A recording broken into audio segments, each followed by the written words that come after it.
Hi mga mi! Andito na naman ang anak ng mga utang na nakapunta ng Hong Kong na tagapunas ng puwet at tagadakot ng tooth. For today's video ay syempre ito na naman tayo sa ating routine ang lunch takeout.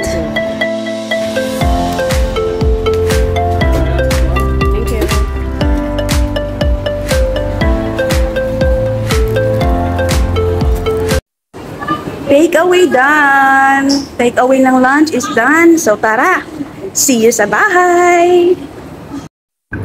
Hello! Here's our lunch for today. Yellow chicken and roasted duck. Ayan. Tara, kain na tayo at medyo gutom na ako dahil late akong nagising or late kaming gumising ni Lola. Tara, pakainin natin si Lola. Hello, hello, hello. Good afternoon. Ito na naman po kami ni Lola. Hi. Good afternoon. Good. Good afternoon. Ayan. Tara kain. Yellow chicken po ang aming lunch ni Lola. Yellow chicken at saka roasted duck. Opo, pato. Roasted duck ang aming ulam.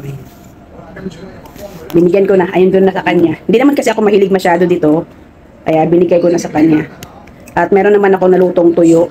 Kalahati lang. Kasi tinitipid ko yung tuyo ko. Paunti-unti lang para hindi maubos. Pang ano lang ba? Pang dagdag lang sa gana sa pagkain.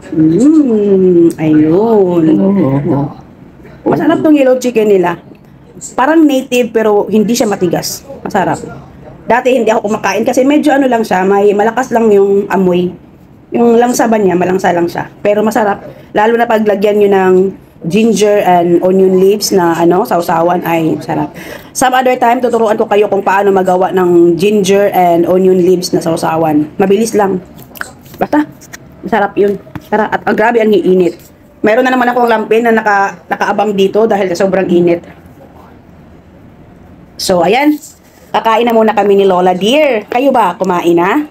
Sana ay kumakain kayo while watching this. And for sure, ma-upload to ng umaga dahil nakaschedule to ng 7 a.m. So, tara, bye-bye! Bye-bye, ah! Bye-bye. Kupi na! Dito! Bye-bye! Good?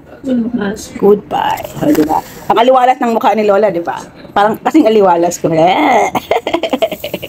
O, ayan. Palike na lang ako, mga miha. Thank you! Paalam! Bye!